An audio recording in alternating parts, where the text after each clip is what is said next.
നമ്മളിന്ന് നോക്കുന്നത് 5ാം ക്ലാസ്സിലെ 10ാമത്തെ ചാപ്റ്റർ വെണ്ണിലെ വിസ്മയങ്ങളും മണ്ണിലെ വിശേഷങ്ങളും. അപ്പോൾ മനുഷ്യനും പ്രകൃതിയും തമ്മിലുള്ള ബന്ധത്തെക്കുറിച്ചുള്ള പഠനമാണ് ഭൂമിശാസ്ത്രം. ഭൂമിയിലെ പല മാറ്റങ്ങൾക്കും കാരണം ഭൂമി, സൂര്യൻ, ചന്ദ്രൻ എന്നീ ആകാശഗോളങ്ങളിലെ ചലനമാണ്. ഇത് ഋതുഭേദങ്ങൾക്കും കാരണമാകുന്നു. സ്വയം കത്തുന്ന ഭീമാകാരമായ ആകാശഗോളങ്ങളാണ് നക്ഷത്രങ്ങൾ. സൂര്യൻ ഒരു നക്ഷത്രമാണ്. ഭൂമിയോട് ഏറ്റവും അടുത്ത് സ്ഥിതി ചെയ്യുന്ന നക്ഷത്രമാണ് സൂര്യൻ. സൂര്യനേക്കാൾ വലുപ്പമുള്ള മറ്റനേകം നക്ഷത്രങ്ങളുമുണ്ട്. നക്ഷത്രങ്ങൾ ചെറുതായി കാണപ്പെടുന്നതിന് കാരണം ഭൂമിയിൽ നിന്ന് വളരെ അകലെ സ്ഥിതി ചെയ്യുന്നത് കൊണ്ടാണ്. നക്ഷത്രങ്ങൾ വലിയ അളവിൽ താപവും പ്രകാശവും പുറത്തുവിടുന്നു. കോടിക്കണക്കിന് നക്ഷത്രങ്ങൾ ഉൾപ്പെടുന്ന നക്ഷത്രക്കൂട്ടങ്ങളാണ് ഗാലക്സികൾ. നമുക്ക് നക്ഷത്രങ്ങൾ മിന്നുന്നതായിട്ട് തോന്നുന്നത് എന്തുകൊണ്ടാണെന്ന് പറയട്ടെ.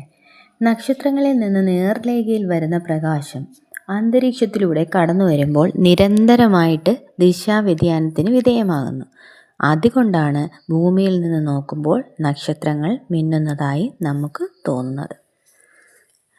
ഗാലക്സികൾ എന്താണെന്ന് നോക്കാം. കോടിക്കണക്കിന് നക്ഷത്രങ്ങൾ ഉൾപ്പെടുന്ന നക്ഷത്രക്കൂട്ടങ്ങളാണ് ഗാലക്സികൾ. സമീപത്തുള്ള മറ്റൊരു നക്ഷത്രമാണ് ആൽഫ സെഞ്ചുറി. സൂര്യൻ ഉൾപ്പെട്ട ഗാലക്സിയാണ് ആകാശഗംഗ. ആകാശഗംഗയുടെ ആകൃതി ഡിസ്കിൻ്റെ ആകൃതിയാണ്. സൗരയൂഥം സ്ഥിതി ചെയ്യുന്നത് ആകാശഗംഗയുടെ കേന്ദ്രത്തിൽ നിന്ന് 30,000 പ്രകാശവർഷം അകലെയാണ്. കോടിക്കണക്കിന് ഗാലക്സികൾ ഉൾക്കൊള്ളുന്നതിനെ നമ്മൾ പറയുന്നതാണ് ദൃശ്യപ്രപഞ്ചം എന്നത്. അപ്പോൾ സൗരയൂഥം സ്ഥിതി ചെയ്യുന്നത് ആകാശഗംഗയുടെ കേന്ദ്രത്തിൽ നിന്നും 30,000 പ്രകാശവർഷം അകലെയാണ്.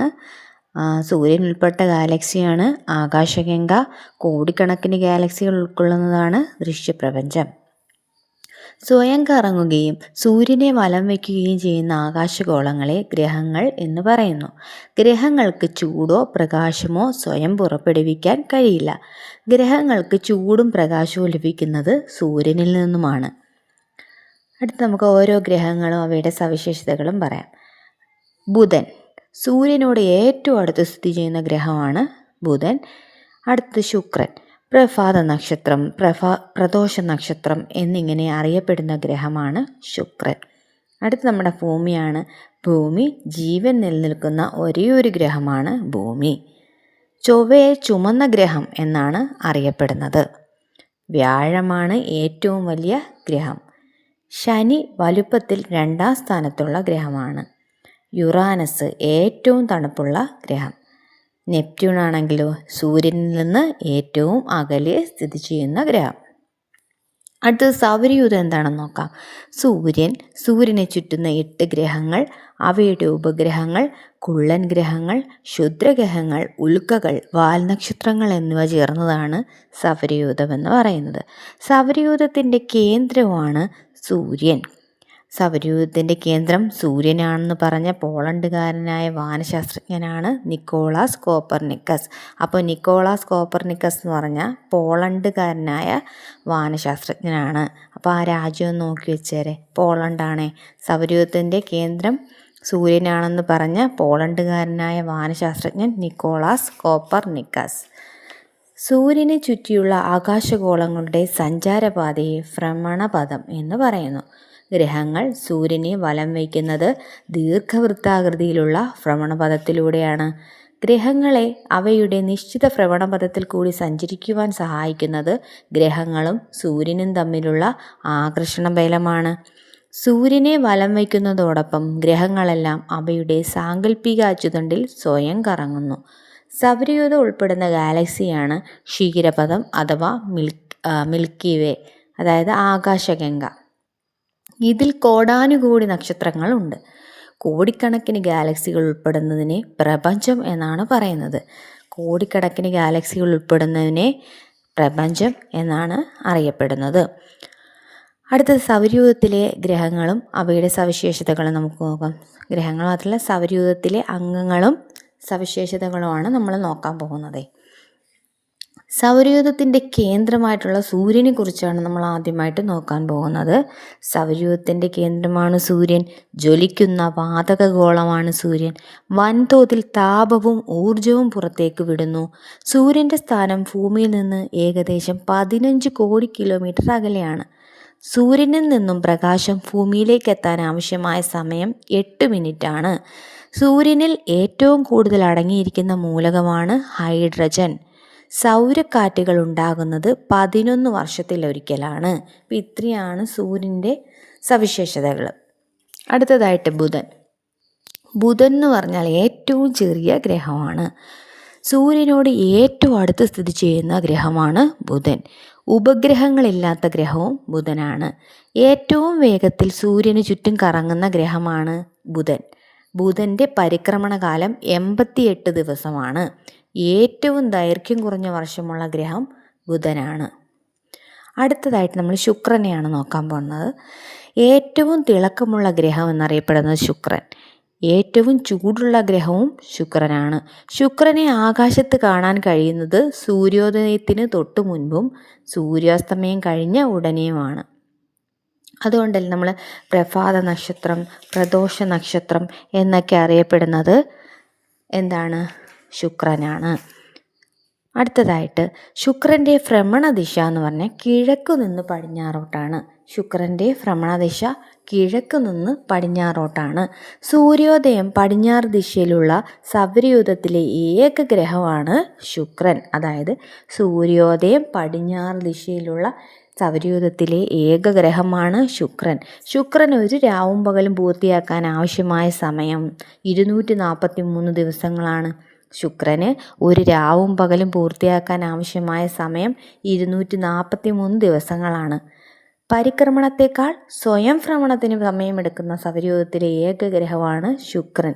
പരിക്രമണത്തെക്കാൾ സ്വയം ഭ്രമണത്തിന് ഏറ്റവും കൂടുതൽ ദിവസങ്ങൾ ആവശ്യമായിട്ടുള്ള ഗ്രഹമാണ് ശുക്രൻ. ഭൂമിയുടെ ഇരട്ട എന്നറിയപ്പെടുന്ന ഗ്രഹവും ശുക്രനാണ്. അടുത്തതായിട്ട് ഭൂമിയെക്കുറിച്ചാണ് നമ്മൾ പറയുന്നത്. ഭൂമിയുടെ ഏക ഉപഗ്രഹമാണ് ചന്ദ്രൻ. നീലഗ്രഹം, ജലഗ്രഹം എന്നൊക്കെ അറിയപ്പെടുന്നു. എന്തൊക്കെയാണ്? നീലഗ്രഹം, ജലഗ്രഹം എന്നൊക്കെ അറിയപ്പെടുന്നു. വലുപ്പത്തിൽ 5ാം സ്ഥാനത്തുള്ള ഗ്രഹമാണ് ഭൂമി. അപ്പം ഭൂമിയുടെ സ്ഥാനം എത്രയാണ്? വലുപ്പത്തിൽ 5ാം സ്ഥാനമാണ്. അന്തർഗ്രഹങ്ങളിൽ ഏറ്റവും വലിയ ഗ്രഹമാണ് ഭൂമി എന്നറിയപ്പെടുന്നത്. ഗ്രീക്ക് ദേവതകളുടെ പേരില്ലാത്ത ഏക ഗ്രഹവും ഏതാണ്? ഭൂമിയാണ്. ചുവന്ന ഗ്രഹം എന്നറിയപ്പെടുന്ന ഗ്രഹത്തെക്കുറിച്ചാണ് നമ്മൾ അടുത്തതായി പറയാൻ പോകുന്നത്. അപ്പോൾ ചൊവ്വയാണ് ചുവന്ന ഗ്രഹം. ചുവപ്പ് നിറം ചൊവ്വയ്ക്ക് ലഭിക്കുന്നത് എങ്ങനെയാണ്? ചൊവ്വയിലെ സമൃദ്ധമായ ഇരുമ്പിൻ്റെ സാന്നിധ്യമാണ് ചുവപ്പ് നിറം നൽകുന്നത്. വളരെ നേർത്ത അന്തരീക്ഷമാണ് ചൊവ്വയിലുള്ളത്. ഭൂമിയോട് ഏറ്റവും സാമ്യമുള്ള ഗ്രഹമാണ് ചൊവ്വ. ഭൂമിയുടെ ഇരട്ട ഏതാണ്? ശുക്രനാണ്. അപ്പോൾ ഭൂമിയോട് ഏറ്റവും സാമ്യമുള്ള ഗ്രഹം ഏതാണ്? ചൊവ്വ. ഒരു പരിക്രമണം പൂർത്തിയാക്കാൻ ആവശ്യമായ സമയം എത്രയാണ് ചൊവ്വയ്ക്ക്? 12 വർഷം. എത്രയാണ്? 12 വർഷം. ഒരു പരിക്രമണം പൂർത്തിയാക്കാൻ വേണ്ടി ചൊവ്വയ്ക്ക് വേണ്ടുന്ന സമയം എത്രയാണ്? 12 വർഷം. ചൊവ്വയുടെ അന്തരീക്ഷത്തിൽ കാർബൺ ഡൈ ഓക്സൈഡാണ് ഏറ്റവും കൂടുതലുള്ളത്. അപ്പോൾ ചൊവ്വയുടെ അന്തരീക്ഷത്തിൽ ഏറ്റവും കൂടുതലുള്ള വാതകം ഏതാണ്? Carbon dioxide. ചൊവ്വയുടെ വലിയ ഉപഗ്രഹം ഫോബോസ് എന്നാണ് അറിയപ്പെടുന്നത്. അപ്പോൾ ചൊവ്വയുടെ വലിയ ഉപഗ്രഹം ഏതാണ്? ഫോബോസ്. അടുത്തതായിട്ട് വ്യാഴത്തെക്കുറിച്ച് നമ്മൾ പഠിക്കാൻ പോകുന്നത്. വ്യാഴം സൗരയൂഥത്തിലെ ഏറ്റവും വലിയ ഗ്രഹമാണ് വ്യാഴം. 60ലധികം ഉപഗ്രഹങ്ങളുണ്ട്. വ്യാഴത്തിൻ്റെ നിറം എന്ന് പറഞ്ഞിട്ടുള്ളത് പച്ച കലർന്ന നീല നിറം. അപ്പം ഒരു പരിക്രമണം പൂർത്തിയാക്കാൻ ആവശ്യമായ സമയം ചൊവ്വയ്ക്കും വ്യാഴത്തിനും ഒരേപോലെയാണ്, 12 വർഷം തന്നെയാണ്. അതേപോലെ വ്യാഴത്തിൻ്റെ പാലായന പ്രവേഗം 59.5 km/s ആണ്. പാലായന പ്രവേഗം ഏറ്റവും കൂടിയ ഗ്രഹവും വ്യാഴമാണ്. ഗുരുത്വാകർഷണ ബലം ഏറ്റവും കൂടുതലുള്ള ഗ്രഹം വ്യാഴമാണ്. ഗുരുത്വാകർഷണ ബലം ഏറ്റവും കൂടുതലുള്ള ഗ്രഹം വ്യാഴമാണ്. അടുത്തത് ശനി എന്ന് പറയുന്നത് വാതക ഭീമൻ എന്നറിയപ്പെടുന്ന ഗ്രഹമാണ് ശനി. വാതക ഭീമൻ എന്നറിയപ്പെടുന്ന ഗ്രഹമാണ് ശനി എന്ന് പറയുന്നത്. ജലത്തേക്കാൾ സാന്ദ്രത കുറവാണ്. ജലത്തേക്കാൾ സാന്ദ്രത കുറവാണ്. ചുറ്റും വലയങ്ങളുണ്ട്. അപ്പോൾ ശനിക്ക് ചുറ്റും വലയങ്ങളുണ്ട്. ഗോൾഡൻ ജയൻറ്റ് എന്നറിയപ്പെടുന്ന ഗ്രഹമാണേത്? ശനി. ഗോൾഡൻ ജയൻറ്റ് എന്നറിയപ്പെടുന്ന ഗ്രഹം ശനിയാണ്. ഏറ്റവും കൂടുതൽ ഉപഗ്രഹങ്ങളുള്ള ഗ്രഹം ഏതാണ്? ശനിയാണ്. ഏറ്റവും കൂടുതൽ ഉപഗ്രഹങ്ങളുള്ള ഗ്രഹം എന്നറിയപ്പെടുന്നത് ഏതാണ്? ശനിയാണ്. ഭൂമിയുടെ അപരൻ, ഭൂമിയുടെ ഭൂതകാലം എന്നീ പേരുകളിൽ അറിയപ്പെടുന്ന ഗ്രഹവും ശനിയാണ്. ഭൂമിയുടെ അപരൻ, ഭൂമിയുടെ ഭൂതകാലം എന്നീ പേരുകളിൽ അറിയപ്പെടുന്ന ഗ്രഹവും ശനിയാണ്. അടുത്തത് നമ്മൾ യുറാനസിനെ കുറിച്ചാണ് പറയുന്നത്. യുറാനസ് എന്ന് പറയുന്നത് സൗരയൂഥത്തിൽ ശയന പ്രദക്ഷിണം നടത്തുന്ന ഏക ഗ്രഹമാണ്. ശയന പ്രദക്ഷിണം നടത്തുന്ന ഏക ഗ്രഹമാണ് എന്ത്? യുറാനസ് എന്നറിയപ്പെടുന്നത്. ഉരുളുന്ന ഗ്രഹം എന്നറിയപ്പെടുന്നു. ഉരുളുന്ന ഗ്രഹം എന്നറിയപ്പെടുന്നത് ഏതാണ്? ഉരുളുന്ന ഗ്രഹം എന്നറിയപ്പെടുന്നത് യുറാനസ് ആണ്.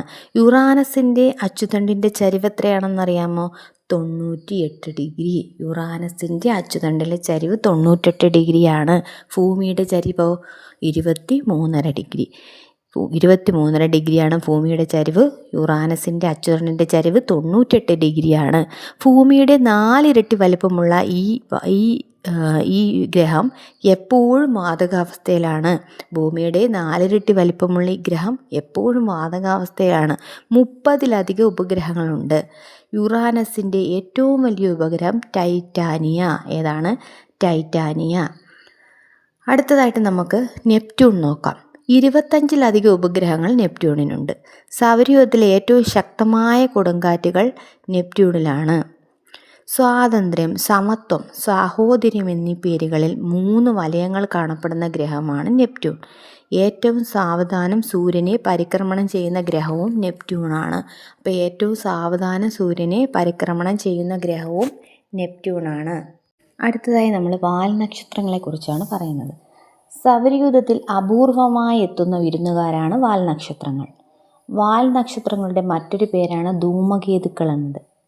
വാൽനക്ഷത്രങ്ങൾ രൂപപ്പെടുന്നത് പാറ, പൊടി, ഹിമം എന്നിവ ചേർന്നാണ്. പാറ, പൊടി, ഹിമം എന്നിവ ചേർന്നാണ് വാൽനക്ഷത്രങ്ങൾ രൂപപ്പെടുന്നത്. സൂര്യനോടടുക്കുമ്പോൾ ഇവയുടെ വാല് സൂര്യപ്രകാശമേറ്റ് തിളങ്ങുന്നു. അപ്പോൾ അതാണ് നമുക്ക് വാൽനക്ഷത്രങ്ങൾ എന്ന് പറയുന്നത്. അടുത്തത് ക്ഷുദ്രഗ്രഹങ്ങളാണ്. ചൊവ്വയ്ക്കും വ്യാഴത്തിനും ഇടയ്ക്കായി കാണപ്പെടുന്ന ചെറുഗ്രഹങ്ങളെ പോലുള്ള ശിലാകഷ്ണങ്ങളാണ് ക്ഷുദ്രഗ്രഹങ്ങൾ. അപ്പോൾ ചൊവ്വയ്ക്കും വ്യാഴത്തിനും ഇടയ്ക്ക് കാണപ്പെടുന്ന ചെറുഗ്രഹങ്ങൾ പോലുള്ള ശിലാകഷ്ണങ്ങളെയാണ് നമ്മൾ ക്ഷുദ്രഗ്രഹങ്ങൾ എന്ന് പറയുന്നത്. കുള്ളൻ ഗ്രഹങ്ങൾ എന്താണെന്ന് പറയട്ടെ. സൗരയൂഥത്തിൽ സൂര്യന് ചുറ്റും പരിക്രമണം ചെയ്യുന്ന ഗ്രഹങ്ങളെക്കാൾ ചെറുതും ഗോളാകൃതിയിലുള്ളതുമായ വസ്തുക്കളെയാണ് കുള്ളൻ ഗ്രഹങ്ങൾ എന്ന് പറയുന്നത്. സൗരയൂഥത്തിൽ സൂര്യന് ചുറ്റും പരിക്രമണം ചെയ്യുന്ന ഗ്രഹങ്ങളെക്കാൾ ചെറുതും ഗോളാകൃതിയിലുള്ളതുമായ വസ്തുക്കളെ കുള്ളൻ ഗ്രഹങ്ങൾ എന്നറിയപ്പെടുന്നു. അടുത്തത് ഉൽക്കകളാണ്. ക്ഷുദ്രഗ്രഹങ്ങളിൽ നിന്നും മറ്റും ഭൂമിയുടെ അന്തരീക്ഷത്തിലേക്ക് പ്രവേശിക്കുന്ന ശിലാകഷ്ണങ്ങളെ ഉൽക്കകൾ എന്നാണ് അറിയപ്പെടുന്നത്. രാത്രി സമയങ്ങളിൽ അവ അതിവേഗം സഞ്ചരിക്കുന്ന തീപ്പൊരികളായി ആകാശത്ത് കാണപ്പെടുന്നു. ഏതാനും സെക്കൻഡുകൾ കൊണ്ട് ഇവ കത്തിത്തീരുന്നു. കൊള്ളിമീനുകൾ എന്നറിയപ്പെടുന്നത് ഉൽക്കകളാണ്. ഇനി അടുത്തതായിട്ട് ഉപഗ്രഹങ്ങളെക്കുറിച്ച് നമുക്ക് നോക്കാം. ഗ്രഹങ്ങൾക്ക് ചുറ്റും നിശ്ചിത സഞ്ചാരപഥത്തിലൂടെ വലം വെച്ചു കൊണ്ടിരിക്കുന്ന ആകാശഗോളങ്ങളെ ഉപഗ്രഹങ്ങൾ എന്നറിയപ്പെടുന്നു. ഗ്രഹങ്ങൾക്ക് ചുറ്റും നിശ്ചിത സഞ്ചാരപഥത്തിലൂടെ വലം വെച്ചു കൊണ്ടിരിക്കുന്ന ആകാശഗോളങ്ങളാണ് ഉപഗ്രഹങ്ങൾ. ഭൂമിയുടെ ഏക ഉപഗ്രഹം ചന്ദ്രനാണ്. അടുത്തതായിട്ട് നമ്മൾ നക്ഷത്രമാസം എന്താണെന്നാണ് നോക്കാൻ പോകുന്നത്. ചന്ദ്രന് ഭൂമിയെ ഒരു തവണ വലം വയ്ക്കാൻ ആവശ്യമായ സമയം ഏകദേശം 27.3 ദിവസമാണ്. അപ്പോൾ ചന്ദ്രന് ഭൂമിയെ ഒരു തവണ വലം വയ്ക്കാൻ ആവശ്യമായ സമയം എന്ന് പറഞ്ഞിട്ടുള്ളത് ഏകദേശം 27.3 ദിവസമാണ്. ഇതാണ് ഒരു നക്ഷത്രമാസം എന്നറിയപ്പെടുന്നത്. അടുത്തത് ബഹിരാകാശം എന്താണെന്നല്ലേ നോക്കേണ്ടത് നമുക്ക്. ഒരു ജ്യോതിർഗോളത്തിൽ അന്തരീക്ഷ പരിധിക്കപ്പുറമുള്ള മേഖലയാണ് ബഹിരാകാശം. ഒരു ജ്യോതിർഗോളത്തിൻ്റെ അന്തരീക്ഷ പരിധിക്കപ്പുറമുള്ള മേഖലയാണ് ബഹിരാകാശം എന്നറിയപ്പെടുന്നത്. ഇനി നമ്മൾ ഭൂമിയെക്കുറിച്ചാണ് നോക്കാൻ പോകുന്നത്. സൗരയൂഥത്തിൽ ജീവൻ നിലനിൽക്കുന്ന ഏക ഗ്രഹമാണ് ഭൂമി. ഭൂമിയുടെ ആകൃതി എന്നറിയപ്പെടുന്നത് ജിയോയിഡാണ്. ഭൂമിയുടെ ആകൃതി ജിയോയിഡ്. അപ്പോൾ ജിയോയിഡ് എന്താണെന്ന് പറയാണ്, ധ്രുവങ്ങൾ അല്പം പരന്നതും ഭൂമധ്യരേഖാഭാഗം ചെറുതായി വീർത്തതുമായ ഗോളാകൃതിയാണ് ജിയോയിഡ്. ധ്രുവങ്ങൾ അല്പം പരന്നതും മധ്യഭാഗം ചെറുതായി വീർത്തതുമായ ഗോളാകൃതിയെ ജിയോയിഡ് എന്ന് പറയുന്നു. ഭൂമിക്ക് ഗോളാകൃതിയാണെന്നും സാങ്കല്പികമായ അച്ചുതണ്ടിൽ അത് സ്വയം കറങ്ങുന്നുവെന്നും വിശ്വസിച്ചിരുന്ന ഭാരതീയ ശാസ്ത്രജ്ഞനാണ് ആര്യഭടൻ. ഭൂമിക്ക് ഗോളാകൃതിയാണെന്ന് വിശ്വസിച്ചിരുന്ന ഗ്രീക്ക് തത്വചിന്തകരാണ് തെയിൽസ്, പൈതഗോറസ്, അരിസ്റ്റോട്ടിൽ എന്നിവർ. മഗല്ലൻ എന്ന നാവികൻ്റെ ലോകം ചുറ്റിയുള്ള കപ്പൽ യാത്ര ഭൂമി ഉരുണ്ടതാണെന്ന് തെളിയിച്ചു. ബഹിരാകാശത്തു നിന്ന് നോക്കുമ്പോൾ ഭൂമി ഒരു നീലഗോളമായി കാണപ്പെടുന്നതിൻ്റെ കാരണം ഭൂമിയുടെ ഉപരിതലത്തിൻ്റെ ഏകദേശം 71% ജലമായതിനാലാണ്. മറ്റ് ഗ്രഹങ്ങളിൽ നിന്ന് ഭൂമിയെ വ്യത്യസ്തമാക്കുന്നത് ഭൂമിയുടെ അന്തരീക്ഷമാണ്. ഭൂമിയെ ആവരണം ചെയ്തിരിക്കുന്ന വായുവിൻ്റെ പുതപ്പിനെ അന്തരീക്ഷമെന്ന് പറയുന്നു. അന്തരീക്ഷത്തിൽ അടങ്ങിയിട്ടുള്ളവ എന്തെല്ലാമാണ്? വാതകങ്ങൾ, പൊടിപടലങ്ങൾ, ജലാംശം എന്നിവ. ജീവൻ നിലനിർത്തുന്നതിൽ അന്തരീക്ഷം വഹിക്കുന്ന പങ്ക് ഭൂമിയിൽ ചൂടിനെയും തണുപ്പിനെയും ക്രമീകരിക്കുന്നു എന്നതാണ്. അടുത്തത് സുനിത വില്യംസ് പറഞ്ഞ ഒരു കോട്ടാണ്. ഭൂമി ഏറെ മനോഹരവും ആശ്ചര്യജനകവുമായി തോന്നി. ബഹിരാകാശ നിലയത്തിൻ്റെ ജനാലയിലൂടെ മണിക്കൂറുകളോളം ഞങ്ങൾക്കത് നോക്കി നിൽക്കാനായി. ഭൂമിയുടെ ഗോളാകൃതി ഞങ്ങൾക്ക് വ്യക്തമായി കാണാൻ കഴിഞ്ഞു. സുനിത വില്യംസിൻ്റെ വാക്കുകളാണിത്. അടുത്ത് നമ്മൾ ഭൂമിയുടെ ചലനങ്ങളെക്കുറിച്ചാണ് പറയാൻ പോകുന്നത്. ഭൂമിക്ക് ഗോളാകൃതിയായതിനാൽ ഭൂമിയുടെ ഒരു പകുതിയിൽ മാത്രമേ ഒരു സമയത്ത് സൂര്യപ്രകാശം ലഭിക്കുന്നുള്ളൂ. മറ്റേ പകുതിയിൽ ഇരുട്ടാണ് അനുഭവപ്പെടുന്നത്. ഭൂമി അതിൻ്റെ സാങ്കല്പിക അച്ചുതണ്ടിൽ സ്വയം കറങ്ങുന്നതിനെ ഭ്രമണം അല്ലെങ്കിൽ റൊട്ടേഷൻ എന്ന് അറിയപ്പെടുന്നു. ഭൂമിയിൽ രാത്രിയും പകലും മാറി മാറി അനുഭവപ്പെടുന്നതിന് കാരണം ഭൂമിയുടെ ഭ്രമണമാണ്. സൂര്യൻ അഭിമുഖമായി വരുന്ന ഭൂമിയുടെ ഭാഗത്ത് സൂര്യപ്രകാശം ലഭിക്കുന്നതിനാൽ അവിടെ പകൽ അനുഭവപ്പെടുന്നു. മറുഭാഗത്ത് സൂര്യപ്രകാശം എത്താത്തതിനാൽ രാത്രിയായിരിക്കും. ഭൂമി ഭ്രമണം ചെയ്യുന്നത് പടിഞ്ഞാറ് നിന്ന് കിഴക്കോട്ടാണ്. അതിനാലാണ് സൂര്യൻ കിഴക്കുദിച്ച് പടിഞ്ഞാറ് അസ്തമിക്കുന്നതായിട്ട് നമുക്ക്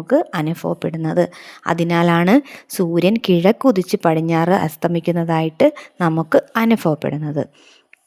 അപ്പോൾ ഭൂമി ഒരു ഭ്രമണം പൂർത്തിയാക്കാൻ ആവശ്യമായ സമയം 24 മണിക്കൂറെന്ന് നമ്മൾ പറയുന്നെങ്കിലും കറക്റ്റായിട്ട് പറയുകയാണെങ്കിൽ 23 മണിക്കൂർ 56 മിനിറ്റ് 4 സെക്കൻഡാണ്. ഇതാണ് നമ്മൾ ഒരു ദിവസം എന്ന് പറയുന്നത്. എത്രയാണ് ഭൂമിക്ക് ഒരു ഭ്രമണം പൂർത്തിയാക്കാൻ ആവശ്യമായ സമയം? 23 മണിക്കൂർ 56 മിനിറ്റ് 4 സെക്കൻഡ്. അടുത്തത് നമ്മൾ ഭൂമിയുടെ പരിക്രമണം നോക്കാം. ഭ്രമണം ചെയ്യുന്നതോടൊപ്പം ഭൂമി നിശ്ചിത സഞ്ചാരപഥത്തിലൂടെ സൂര്യനെ ചുറ്റി സഞ്ചരിക്കുന്നതിനെ പരിക്രമണം എന്ന് അറിയപ്പെടുന്നു. അതായത് റെവല്യൂഷൻ. ഭ്രമണം ചെയ്യുന്നതോടൊപ്പം ഭൂമി നിശ്ചിത സഞ്ചാരപഥത്തിലൂടെ സൂര്യനെ ചുറ്റി സഞ്ചരിക്കുന്നതിനെ പരിക്രമണം എന്നറിയപ്പെടുന്നു. ഒരു തവണ സൂര്യനെ ഭൂമി ചുറ്റി സഞ്ചരിക്കാൻ ആവശ്യമായ സമയമാണ് 365 കാൽ ദിവസം. ഒരു തവണ സൂര്യനെ ഭൂമി ചുറ്റി സഞ്ചരിക്കാൻ ആവശ്യമായി വേണ്ടുന്ന സമയമാണ് 365 കാൽ ദിവസം. ഇതിനെയാണ് നമ്മൾ ഒരു വർഷമായിട്ട് കണക്കാക്കുന്നത്. ഋതുക്കൾ അനുഭവപ്പെടുന്നത് ഭൂമിയുടെ പരിക്രമണത്തിൻ്റെ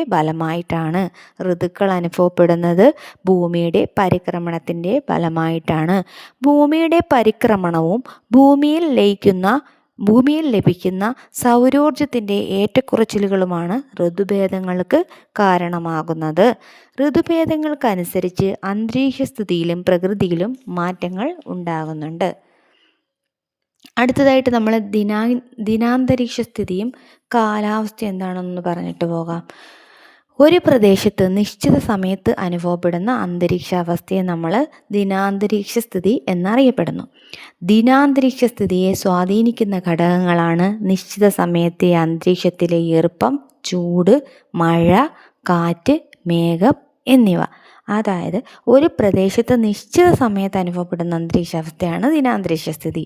അപ്പോൾ കാലാവസ്ഥ എന്ന് പറയുന്നത് ദീർഘകാലമായിട്ട് ഒരു പ്രദേശത്ത് അനുഭവപ്പെടുന്ന ദിനാന്തരീക്ഷ സ്ഥിതിയുടെ ശരാശരിയാണ്. അപ്പോൾ കാലാവസ്ഥയും ദിനാന്തരീക്ഷ സ്ഥിതിയും ഒന്നല്ല, അതായത് വെതറും ക്ലൈമറ്റും ഒന്നല്ല. വെതർ എന്ന് പറയുന്നത് ദിനാന്തരീക്ഷ സ്ഥിതിയാണ്, അത് ഒരു പ്രദേശത്ത് നിശ്ചിത സമയത്ത് അനുഭവപ്പെടുന്ന അന്തരീക്ഷ അവസ്ഥയാണ്. കാലാവസ്ഥ എന്ന് പറയുന്നത് ക്ലൈമറ്റ്, അതായത് ദീർഘകാലമായിട്ട് ഒരു പ്രദേശത്ത് അനുഭവപ്പെടുന്ന ദിനാന്തരീക്ഷ സ്ഥിതിയുടെ ശരാശരിയാണ്. അപ്പോൾ പാതിരാ സൂര്യൻ്റെ നാട്ടിൽ എന്ന കൃതി എഴുതിയത് ആരാണ്? എസ്.കെ. പൊറ്റക്കാട്. അപ്പോൾ പാതിരാ സൂര്യൻ്റെ നാട്ടിൽ എന്ന കൃതി എഴുതിയത് എസ്.കെ. പൊറ്റക്കാടാണ്. അപ്പോൾ പാതിരാ സൂര്യൻ്റെ നാട് എന്നറിയപ്പെടുന്ന രാജ്യം ഏതാണ്? നോർവേ ആണേ. നോർവേ സ്ഥിതി ചെയ്യുന്നത് യൂറോപ്പിൻ്റെ വടക്കു ഭാഗത്താണ്. അപ്പോൾ പാതിരാ സൂര്യൻ്റെ നാടെന്നറിയപ്പെടാനുള്ള കാരണം എന്താണെന്നറിയാമോ? വർഷത്തിലധിക കാലവും മഞ്ഞ് മൂടിക്കിടക്കുന്ന നോർവേയുടെ ഏറ്റവും വടക്കുള്ള പ്രദേശങ്ങളിൽ 6 മാസത്തോളം തുടർച്ചയായ പകലും 6 മാസത്തോളം തുടർച്ചയായ രാത്രിയുമാണ് അനുഭവപ്പെടുന്നത്. അതിനാലാണ് പാതിരാ സൂര്യൻ്റെ നാടെന്ന് അറിയപ്പെടുന്നത്. അപ്പോൾ ഇവിടുത്തെ ജനങ്ങളുടെ വസ്ത്രധാരണം എന്താണ്? തുകൽ കൊണ്ട് നിർമ്മിച്ചതും വായു കടക്കാത്തതുമായ പാദരക്ഷകളും രോമനിർമ്മിതമായ വസ്ത്രങ്ങളുമാണ് ഇവർ ധരിക്കുന്ന വസ്ത്രങ്ങൾ. അതേ കണക്ക് അതിശൈത്യത്തെ അതിജീവിക്കുന്ന പന്നൽ, പായൽ തുടങ്ങിയ സസ്യങ്ങളാണ് ഇവിടെയുള്ളത്. തിമിംഗലം, മത്സ്യങ്ങൾ, ഹിമമൂങ്ങ, സീൽ, ഹിമക്കരടി തുടങ്ങിയ പ്രധാന ജന്തുവർഗ്ഗങ്ങളും ഇവിടെ കാണപ്പെടുന്നു. ജനങ്ങളുടെ പ്രധാന ഉപജീവന മാർഗം എന്താണ്? ഇവിടുത്തെ ജനങ്ങളുടെ പ്രധാന ഉപജീവന മാർഗം വേട്ടയാടലും മത്സ്യബന്ധനവുമാണ്. അടുത്തതായിട്ട് നമുക്ക് ഇഗ്ലു എന്താണെന്ന് നോക്കാം. ധ്രുവപ്രദേശങ്ങളിൽ അധിവസിക്കുന്ന തദ്ദേശീയരായ ജനവിഭാഗമാണ് ഇന്യൂട്ട് അഥവാ എക്സിമോകൾ. ധ്രുവപ്രദേശങ്ങളിൽ അധിവസിക്കുന്ന തദ്ദേശീയരായ ജനവിഭാഗമാണ് ഇന്യൂട്ട് അഥവാ എക്സിമോകൾ. ഇവർ മഞ്ഞുകട്ടകൾ കൊണ്ട് നിർമ്മിക്കുന്ന വീടുകളാണ് ഇഗ്ലു. ഇഗ്ലു എന്നറിയപ്പെടുന്നത്. ഇന്യൂട്ടുകൾ വളർത്തുനായകൾ വലിക്കുന്ന പരന്ന സ്ലെഡ്ജുകളിൽ സഞ്ചരിക്കുന്നത് സാധാരണ കാഴ്ചയാണ്. അപ്പോൾ വളർത്തുനായകൾ വലിക്കുന്ന പരന്ന സ്ലെഡ്ജാണ് ഇവരുടെ വാഹനം. അതായത് ഇന്യൂട്ടുകൾ വളർത്തുനായകൾ വലിക്കുന്ന പരന്ന സ്ലെഡ്ജുകളിൽ സഞ്ചരിക്കുന്നത് അവിടുത്തെ സ്ഥിരം കാഴ്ചയാണ്. അടുത്തത് ഉഷ്ണ മരുഭൂമികൾ എന്താണെന്ന് നോക്കാം. ധ്രുവപ്രദേശങ്ങളിൽ നിന്ന് തികച്ചും വ്യത്യസ്തമായ ഭൂമിശാസ്ത്ര സവിശേഷതകളുള്ള ഭൂവിഭാഗമാണ് ഉഷ്ണ മരുഭൂമികൾ എന്നറിയപ്പെടുന്നത്. ധ്രുവപ്രദേശങ്ങളിൽ നിന്ന് തികച്ചും വ്യത്യസ്തമായ ഭൂമിശാസ്ത്ര സവിശേഷതകളുള്ള ഭൂവിഭാഗം. ഉഷ്ണ മരുഭൂമികളുടെ പ്രത്യേകതകൾ എന്തെല്ലാമാണെന്ന് നോക്കാം. വിശാലമായ മണൽപ്പരപ്പുകളും മണൽക്കുന്നുകളുമാണ് ഇവിടെ. അതേപോലെ പകൽ താപം വളരെ കൂടുതലും രാത്രിയിലെ താപം വളരെ കുറവുമാണ്. മഴ തീരെ കുറവായ ഈ പ്രദേശങ്ങളിൽ ഉയർന്ന താപവും വരണ്ട കാറ്റും ദൗർലഭ്യവും അനുഭവപ്പെടുന്നു. അതേപോലെ ഇവിടെ ജനവാസം തീരെ കുറവാണ്. തുടർച്ചയായ വരൾച്ചയും മണൽക്കാറ്റുകളുമാണ് ഇവിടെ അനുഭവപ്പെടുന്നത്. മരുഭൂമി നിവാസികളുടെ വസ്ത്രധാരണത്തിലെ പ്രത്യേകതകളാണ് അയഞ്ഞ വസ്ത്രങ്ങളും മുഖം മറയ്ക്കുന്ന ശിരോവസ്ത്രവും. അതേ കണക്ക് ഇവർ ഒട്ടകങ്ങളെയാണ് സഞ്ചാരത്തിനായിട്ട് ഉപയോഗിക്കുന്നത്. അപ്പം നമുക്ക് മരുഭൂമിയുടെ പ്രത്യേകതകളൊന്ന് പെട്ടെന്ന് പറയാം. മണൽക്കുന്നുകളുണ്ട്, രാത്രി താപം കുറവ്, തുടർച്ചയായ വരൾച്ചയും മണൽക്കാറ്റുകളും, പകൽ താപം വളരെ കൂടുതലാണ്, അതേ കണക്ക് മഴ തീരെ കുറവും വിശാലമായ മണൽപ്പരപ്പും ഉണ്ടിവിടെ. ഒരു പ്രദേശത്തിൻ്റെ കൃഷി, തൊഴിൽ, ആഹാരം, വസ്ത്രധാരണ രീതി, വീട് നിർമ്മാണം, ആഘോഷങ്ങൾ തുടങ്ങിയവയെല്ലാം അവിടുത്തെ കാലാവസ്ഥയ്ക്കനുസരിച്ചാണ് രൂപപ്പെട്ടിരിക്കുന്നത്. ഒരു പ്രദേശത്തിൻ്റെ കാലാവസ്ഥയെ സ്വാധീനിക്കുന്ന പ്രധാന ഘടകം എന്ന് പറഞ്ഞാൽ അന്തരീക്ഷസ്ഥിതിയാണ്. എന്നാൽ മനുഷ്യരുടെ അശാസ്ത്രീയമായ ഇടപെടലുകൾ സ്വാഭാവിക പരിസ്ഥിതിയിൽ മാറ്റങ്ങൾ ഉണ്ടാക്കുന്നു. ഇന്ന് ലോകം അഭിമുഖീകരിച്ചു കൊണ്ടിരിക്കുന്നതും വരും തലമുറ അഭിമുഖീകരിക്കാൻ പോകുന്നതുമായ ഏറ്റവും സങ്കീർണമായ പ്രശ്നമാണ് കാലാവസ്ഥാ വ്യതിയാനം. കാലാവസ്ഥാ വ്യതിയാനമായി കണക്കാക്കുന്നത് അന്തരീക്ഷത്തിൻ്റെ താപനിലയിലുണ്ടാകുന്ന ഏറ്റക്കുറച്ചിലുകളാണ്. കാലാവസ്ഥയും ഭൂമിയിൽ സാവധാനത്തിൽ സംഭവിച്ചു കൊണ്ടിരിക്കുന്ന കാലാവസ്ഥാ മാറ്റം ഭൂമിയിൽ സാവധാനത്തിൽ സംഭവിച്ചുകൊണ്ടിരിക്കുന്ന ഒരു പ്രക്രിയയാണ്. കാലാവസ്ഥയിൽ നേരിയ തോതിലുണ്ടാകുന്ന മാറ്റങ്ങൾ പോലും പ്രകൃതിയെ സാരമായി ബാധിക്കുന്നു. ഭൂമിയുടെ നിലനിൽപ്പിനെ പ്രതികൂലമായി ബാധിക്കുന്ന ഘടകങ്ങൾ എന്തെല്ലാമാണെന്ന് നോക്കാം. അനിയന്ത്രിതമായ പ്രകൃതി വിഭവങ്ങളുടെ ഉപയോഗം, അശാസ്ത്രീയമായ നിർമ്മാണ പ്രവർത്തനം. മനുഷ്യരുടെ അശാസ്ത്രീയമായ പല പ്രവർത്തനങ്ങളും കാലാവസ്ഥാ വ്യതിയാനങ്ങൾക്ക് കാരണമാകാറുണ്ട്. വാഹനങ്ങളിൽ നിന്ന് പുറന്തള്ളുന്ന വിഷവാതകങ്ങൾ, വനനശീകരണം, അമിതമായ പ്ലാസ്റ്റിക് ഉപയോഗവും അവയുടെ വലിച്ചെറിയലും, ഫാക്ടറികളിൽ നിന്നും പുറന്തള്ളുന്ന വിഷവാതകങ്ങൾ, കൃഷിയിടങ്ങളിലെ അശാസ്ത്രീയവും രാസവള പ്രയോഗവും കീടനാശിനി പ്രയോഗവും എന്നിവ ഇതിന് ഉദാഹരണമാണ്. അടുത്ത കാലാവസ്ഥാ വ്യതിയാനത്തിൻ്റെ പ്രത്യാഘാതങ്ങൾ എന്തെല്ലാമാണെന്ന് നോക്കാം. ആഗോള താപനില ഉയരുന്നു. സമുദ്രനിരപ്പിലെ ഉയർച്ചയും സുനാമി ദുരന്തങ്ങളും, കാലം തെറ്റിയ മഴയും മഴയുടെ തോതിലുള്ള ഏറ്റക്കുറച്ചിലുകളും, വരൾച്ച, ധ്രുവപ്രദേശങ്ങളിലെ മഞ്ഞുരുകൾ, ചുഴലിക്കാറ്റ് എന്നിവ. അന്തരീക്ഷത്തിൽ ചൂട് കൂടുന്നതിന് കാരണം അന്തരീക്ഷത്തിലെ കാർബൺ ഡൈ ഓക്സൈഡ്, മീഥേൻ തുടങ്ങിയ വാതകങ്ങളുടെ വർധനവാണ്. അടുത്തതായിട്ട് ഇവിടെ പറഞ്ഞിരിക്കുന്നത് എലിസബത്ത് വറ്റ്കി എന്ന കെനിയയിലുള്ളൊരു കുട്ടി 2021 ഒക്ടോബർ 31 UN ഗ്ലാസ്ഗോ കാലാവസ്ഥാ സമ്മേളനത്തിൽ ലോക നേതാക്കളോട് നടത്തിയ അഭ്യർത്ഥനയാണ്. അതായത് ആ കുട്ടി പറയുന്നത്, ഞാൻ കെനിയയിൽ നിന്നാണ് വരുന്നത്. അവിടെ 20 കോടി ജനങ്ങൾ കാലാവസ്ഥാ മാറ്റത്തിൻ്റെ ദുരിതം അനുഭവിക്കുകയാണ്. കൊടും വരൾച്ചയാണ്. 2 വർഷമായി ഞങ്ങൾക്ക് മഴ കിട്ടിയിട്ട്. 3-ാം വർഷവും അങ്ങനെ തന്നെയാകും എന്നാണ് ശാസ്ത്രജ്ഞർ പറയുന്നത്. ഞങ്ങൾക്ക് മഴയില്ല, പുഴകളെല്ലാം വറ്റി, താപതരംഗങ്ങൾ വീശിയടിക്കുന്നു. നിങ്ങളുടെ ഹൃദയം ദയവായി ഒന്ന് തുറക്കൂ. ഞങ്ങളുടെ വിളകൾ മുഴുവൻ കരിഞ്ഞുണങ്ങി, മൃഗങ്ങളും മനുഷ്യരും മരിച്ചു വീഴുകയാണ്. ഇങ്ങനെ പോയാൽ 2025 നമ്മളിൽ പകുതി പേരും ഇല്ലാതാകും. ഈ സമ്മേളനത്തിൽ നിങ്ങൾ എടുക്കുന്ന തീരുമാനമാണ് ഞങ്ങൾക്ക് മഴ തിരിച്ചു തരുമോ എന്ന് തീരുമാനിക്കുക. ഞങ്ങളുടെ കൂട്ടുകാരായ കുട്ടികൾക്ക് ഭക്ഷണവും വെള്ളവും ലഭിക്കുമോ എന്ന് തീരുമാനിക്കുക. ദയവായി നിങ്ങൾ ഹൃദയം ഒന്ന് തുറക്കൂ. അതായത് എലിസബത്ത് വറ്റ്കി എന്ന കുട്ടി കെനിയയിലുള്ള കുട്ടിയാണ്. 2021 ഒക്ടോബർ 31 UN ഗ്ലാസ്ഗോ കാലാവസ്ഥാ സമ്മേളനത്തിൽ ലോക നേതാക്കളോട് നടത്തിയ അഭ്യർത്ഥനയാണ് ഇവിടെ പറഞ്ഞിരിക്കുന്നത്. പരിസ്ഥിതി സംരക്ഷണത്തിനായി ശ്രദ്ധിക്കേണ്ട വസ്തുതകളാണ് ഇനി പറയാനായിട്ട് പോകുന്നത്. പ്ലാസ്റ്റിക് കുപ്പികൾക്ക് പകരമായി സ്റ്റീൽ കുപ്പികൾ ഉപയോഗിക്കാം. ഉത്സവങ്ങളിലും ആഘോഷങ്ങളിലുമെല്ലാം ഹരിത പെരുമാറ്റച്ചട്ടം പാലിക്കാം. പ്ലാസ്റ്റിക് സഞ്ചികൾക്ക് പകരമായി പേപ്പർ, തുണി, ചണം എന്നിവ കൊണ്ടുള്ള സഞ്ചികൾ ഉപയോഗിക്കാം. മാലിന്യങ്ങൾ ശാസ്ത്രീയമായി സംസ്കരിക്കാം. അതേപോലെ കാലാവസ്ഥാ വ്യതിയാനത്തിന് കാരണമാകുന്ന പ്രവർത്തനങ്ങൾ നിയന്ത്രിക്കുന്നതിനും പരിസ്ഥിതി സംരക്ഷണത്തിനുമായി കേരള സർക്കാർ വിവിധ പദ്ധതികൾ നടപ്പിലാക്കി വരുന്നുണ്ട്. അതിലൊന്നാണ് ഹരിത കേരളം മിഷൻ. ഹരിത കേരളം മിഷൻ എന്ന് പറഞ്ഞാൽ മണ്ണ്, ജലസംരക്ഷണം, ശുചിത്വം, മാലിന്യ സംസ്കരണം, ജൈവ കൃഷി എന്നീ മേഖലകൾക്ക് ഊന്നൽ നൽകിക്കൊണ്ട് സർക്കാർ നടപ്പിലാക്കുന്ന പദ്ധതിയാണ് ഹരിത കേരളം മിഷൻ. ഹരിത കേരളം മിഷൻ്റെ ശ്രദ്ധേയമായ പരിപാടികളാണ് ഹരിത കർമ്മസേന, പച്ചത്തുരുത്ത് എന്നിവ. ഹരിത കേരള മിഷൻ്റെ മാലിന്യരഹിത കേരളം ക്യാമ്പയിൻ്റെ ഭാഗമായാണ് ഹരിത കർമ്മസേന പ്രവർത്തിക്കുന്നത്.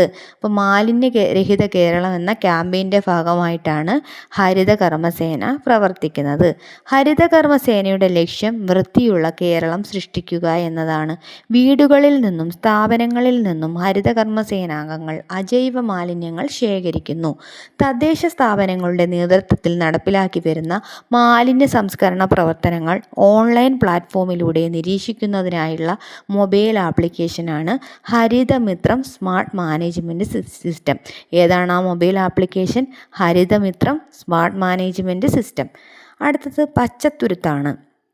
അപ്പോൾ പച്ചത്തുരുത്തും ഹരിത കർമ്മസേനയും ഹരിത കേരള മിഷൻ്റെ ഭാഗമായിട്ടുള്ള പരിപാടികളാണ്. പച്ചത്തുരുത്ത് എന്താണെന്ന് നോക്കാം. പച്ചത്തുരുത്ത് പദ്ധതിയുടെ ലക്ഷ്യമെന്ന് പറയുന്നത് പ്രാദേശിക ജൈവ വൈവിധ്യ സംരക്ഷണം ലക്ഷ്യമാക്കി തദ്ദേശ സ്വയംഭരണ സ്ഥാപനങ്ങളുടെ നേതൃത്വത്തിൽ പൊതുസ്ഥലങ്ങളിൽ സ്വാഭാവിക വനമാതൃകകൾ സൃഷ്ടിച്ച് സംരക്ഷിക്കുക എന്നാണ്. എന്താണ്? പ്രാദേശിക ജൈവ വൈവിധ്യ സംരക്ഷണം ലക്ഷ്യമാക്കി തദ്ദേശ സ്വയംഭരണ സ്ഥാപനങ്ങളുടെ നേതൃത്വത്തിൽ പൊതുസ്ഥലങ്ങളിൽ സ്വാഭാവിക വനമാതൃകകൾ സൃഷ്ടിച്ച് സംരക്ഷിക്കുക എന്നതാണ് പച്ചത്തുരുത്ത് പദ്ധതിയുടെ ലക്ഷ്യം. കാലാവസ്ഥാ വ്യതിയാനത്തിൻ്റെ ദോഷഫലങ്ങൾ കുറയ്ക്കാൻ പച്ചത്തുരുത്തുകൾ നിർണായക പങ്ക് വഹിക്കുന്നു. അതേപോലെ ഇമ്പോർട്ടൻ്റ് ആയിട്ടുള്ള ഒരു ക്വസ്റ്റ്യൻ ആണ്, കേരളത്തിലെ ആദ്യത്തെ സമ്പൂർണ്ണ പച്ചത്തുരുത്ത് ജില്ല ഏതാണെന്നുള്ളത്. ഏതാണ്? തിരുവനന്തപുരമാണേ, നോക്കി വെച്ചേക്കണം. ഏത് ജില്ലയാണ് ആദ്യത്തെ സമ്പൂർണ്ണ പച്ചത്തുരുത്ത് ജില്ല എന്നുള്ളത്. അതേപോലെ ജൂൺ 5 ലോക പരിസ്ഥിതി ദിനം എന്നും കൂടെ ഓർത്ത് വെക്കുക. അപ്പോൾ ഈ ചാപ്റ്റർ ഇത്രയേ ഉള്ളൂ. നിങ്ങളെല്ലാവരും നന്നായിട്ട് പഠിക്കുക. കൂടുതൽ SCERT പാഠഭാഗങ്ങൾക്ക് വേണ്ടി ഈ ചാനൽ സബ്സ്ക്രൈബ് ചെയ്യുക. Thank you for watching.